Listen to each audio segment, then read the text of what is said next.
What are the biggest challenges you're seeing leaders face today? Well, one of the challenges that I see leaders facing is that they're not clearly differentiated enough in who they are or what their philosophy is or why they ask certain things of people. So I kind of, it's an idea of positioning. I call it your big sexy idea, that a business or a leader needs to stand for some kind of ideal in people's minds so that they know when the leader asks something of them or the leader goes out to the marketplace in some way, that they say, oh, okay, this is the context with which this person is asking me, or this is why this product or this service is going to market. It's for this reason, right? That there has to be a reason. Otherwise, sometimes edicts or products or things, if people don't know the context, they seem fragmentary. People want to know what the bigger story is that the leader's a part of, or the product or the service. Like, what's it adding up to that's important? Can you share some examples of these big sexy ideas? Yeah, sure. So one of my clients, Lisa McLeod, her big sexy idea is the idea of noble purpose or noble selling purpose. What she does is she's a sales leadership consultant, and so she doesn't help you just with your sales processes or anything. She helps you find your noble selling purpose, which is the reason why the company exists and why they're selling the things that they do. So everyone in the organization understands what their noble sales purpose is, or their noble purpose of the whole organization, and it comes through loud and clear when they're speaking to people one-on-one in sales presentations. Like, they know why they're there. Mm-hmm. They know what their mission is. And I find, again, if someone doesn't know the bigger purpose for why they're there, people will just, who are listening to them, they're going to start making their own judgments about, oh, why is this person saying this to me? Like, I don't get it, and then they'll make stuff up because they're not being told why it's important.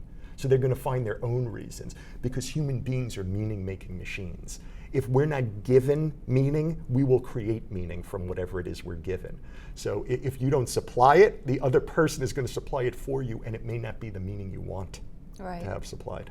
Right. And maybe a little bit related to that, in a recent blog post, you recommended that leaders look at their companies as if they're books. So how is a company like a book, and how can entrepreneurs apply that approach? Yeah, well, one of the reasons why I look at companies as books is because I have a background from the book industry. I've written books. I was, like a salesperson and a director in book wholesalers and things like this. So it helps me look at a company, for me, I frame it in a way that makes sense to me. That's the first kind of lesson there, that when you need to look at something, sometimes you need to change the frame so it makes better sense to you. Mm-hmm. So when I look at someone's business, I say, okay, their business is a book. People are going to be, quote unquote, reading it. What's the main idea of their business right now? What are all the sub-ideas? What are the sub-points or so? What are all the ways they illustrate this idea? Is this main idea of their book really the main idea that it should be? Is there a way to tweak the idea so that it comes across in a bigger, more bold, more honest way? Or perhaps that there's an idea, a subordinate point that's lower down, a supporting point, that if we elevated it to the fore and we took the main idea and we removed it, we put it somewhere else. So I start testing out. It's easy come, easy go. It's like, what's the main idea? What are the subordinate points? How about if we move some of these subordinate points around and they became the main idea? Or maybe if we combine some of these subordinate points together, maybe it would form a new main idea and a bigger idea, a sexier idea. Right, right. And another thing that you've written about is a strategy that to get what you want, you need to find a spot that's unoccupied. Can you talk a little bit about what you mean by that and outline some of the approaches? Sure. Well, if I can tell you a story really quick. So when I was 9 years old, it was 1971, I was 9 years old, and I first started to love baseball. And in particular, I loved being a first baseman. My favorite player was Ed Kranepool on the Mets. I wanted to be a first baseman. My dad bought me a first baseman's mitt, and everyone in the neighborhood knew that I was the one to play first. They'd stay away from first base. But I wanted to then play Little League, and the kids in the Little League didn't know me. It was a whole different group from other neighborhoods. So when we got there were about 20 of us kids waiting to, the manager was there on the ball field, and the manager said, okay, kids, I want you to run out to the position that you want to play this year. And everyone ran out to the position. Some kids ran out to shortstop, some to center field. I ran out to first base. And it didn't dawn on me, but 5 other kids ran out to first base along with me. Apparently my dream of being a first baseman was their dream of being a first baseman too. And when I looked at all these kids, it made me a bit panicked, because in my 9-year-old mind, even though I had never seen any of them play at all, I just assumed that they were better than me. And the manager said, okay, every position where there's multiple kids at, we're going to have a tryout for that position. You're going to have to win the position if there's more than one kid there. And so I was going to have to win with these other 5 kids. So the manager said, the only problem is the only spot on the field, the only position that no one ran out to is catcher. We need a catcher, otherwise we can't play. So does anyone want to be catcher? And I just found myself, it almost was not a conscious decision. I remember it viscerally right now with us talking. I just started jogging over to the catcher position, and I threw my first baseman's mitt down, and I picked up the catcher's mitt there. And by de facto, I became the catcher. And because there was no one else. And the reason why I did that was cowardice. I was cowardly. I just assumed all these other kids were better than I am, and I didn't want to find it out and ruin my pristine dream of being a first baseman. But if the story ended there, it would just be a story about cowardice. But the story continues, because what I did was I was getting to play baseball. And so I started to study what it was like to be a catcher, and I learned which way to turn if a right-handed batter fouled the ball off, and which way to turn if a left-handed batter, and all these things. And I ended up becoming an all-star catcher. So I excelled at it. I ended up playing baseball, which is what I really wanted to do, and I excelled at the spot I was in.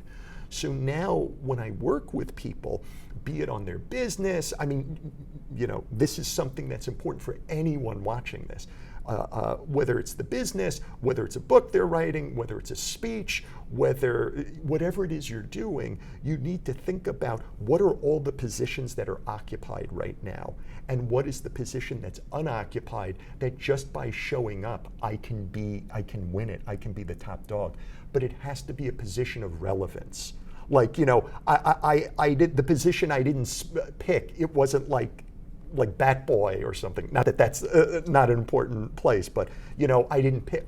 I wanted to be playing, so I could only pick a spot that was actually on the diamond. So that's what I did. So with your company or your book, whatever it is, here's the way it shows up. It's okay. I want to give a talk. Let's say that you're saying, you need to say who's the audience, what do they already know, what's obvious to them, and now what do I know that would be important to them that they don't know? Mm-hmm. And it doesn't mean everyone doesn't know it. There might be 20% who know it, but in general, what stories, what ideas, what are all the different things? And that's, you get all this stuff out of your head and down on paper or in your computer, and now you start combining those things as if it was a book. Right? As if it was a story. It's like, now here's the big idea. Here's the main thing. Mm-hmm. Right? That's how you do it. Right. Yeah. So it's about making yourself stand out. Well, because if you only tell the marketplace or your staff or whoever it is what it is they've already heard, they have no reason to listen to you. Right. If they just assume, oh yeah, I know what Jen's going to say, got it, they tune you out. So you kind of have to say something provocative, and I don't mean be a provocateur just for just for the sake of shocking people, but you kind of need to tell them fresh things that they hadn't heard before. Right. That's why when I work with someone either on their business or their books or their speeches or whatnot, they're always using analogies, or they're always saying things that people haven't. It's like they go from surprise to surprise to surprise. And the interesting thing, by the way, is sometimes the way you find a surprise is you ask yourself about your subject or about your business or about your marketplace, what's obvious here? because obvious is this very cool word because it takes all the pressure off you. Rather than looking for what's important or anything like that, like what's obvious about this market, about the people in the market, about the products here, about the services, about the code we're writing, about the book I want to write, about the speech. What are all the obvious things there? And by going that mundane and that elementary and that foundational, new ideas, you relax and new ideas just pop up. Probably if I could only ask someone 2 questions in order to create new ideas, like if we had to create a new idea in 10 minutes, it was super important, and let's say you were going to be speaking to the nation or so, I would ask you, tell me what's obvious about your work and tell me what's surprising about your work.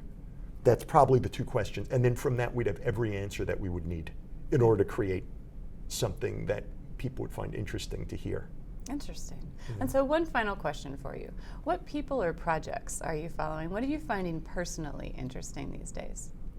What I am finding personally interesting these days is I'm always looking at work that is outside my work for different frameworks that can help me better understand my work. And so the first thing that comes to mind, because I was talking about baseball, I'll just mention a baseball thing. MLB.com, Major League Baseball, their website, they have an interviewer who, when a celebrity's on, let's say Alice Cooper, I saw Alice Cooper being interviewed about, he's a big baseball fan. And so the interviewer, I think, I may have the words wrong, but I think the game he plays, and he plays it with whoever comes up, Jerry Seinfeld, Alice Cooper, whoever, it's start, bench, cut.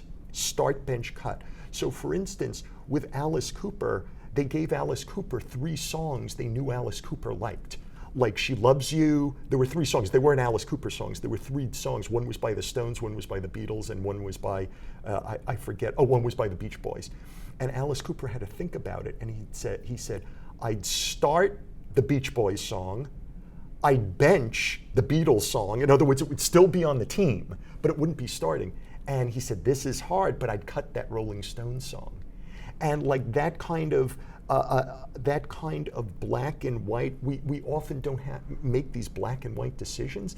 I said, start, bench, cut. So let me think about some things that are important to me, either about authors or business decisions or whatnot, right? It forced me into a framework where rather than just allowing things to hang out there, it demanded, in the form of a game, it's a form of gamification, it required me to make a decision about what it was that I was doing. A quick story, I had just given, here at the conference today, I had given a talk about backstories, about people's origin stories, and I had people do an exercise in the audience, and afterwards I talked to this one guy, Eric, in the audience. I said, Eric, what was your backstory? And it was a story about he was forced into a binary choice. It was cool. He said, it was, why are you doing the work you're doing? That was my question to him. What's the story that showed it? And he said, I was going to the University of Texas, and I was majoring in physics, and there was something wrong. I wasn't liking it the way I really liked it. And I went to my physics advisor, and I brought my transcript with me, and we were looking at my classes, like, what should I do to bolster my physics, right? Help me with my physics. And the physics advisor said, well, I see the problem right here. You're taking way too many software courses. That's like beside the point. What are you doing? Like, cut all those software courses. That's nuts. You shouldn't do that. And Eric got so angry that the physics advisor, said to cut all the software courses. He said to himself, that's the problem. I don't love physics. I love software. So he became a software guy because he was forced into this very clear binary choice. Right. So that's the idea of looking at the world through all kinds of different frameworks. So I look at in nature, in science, in sports, and all kinds of things. What are they using to look at the world? And now how can I use it to look at what it is I'm looking at? Right, right. Well, thank you very much for talking with me today. This has been fun. Thank you.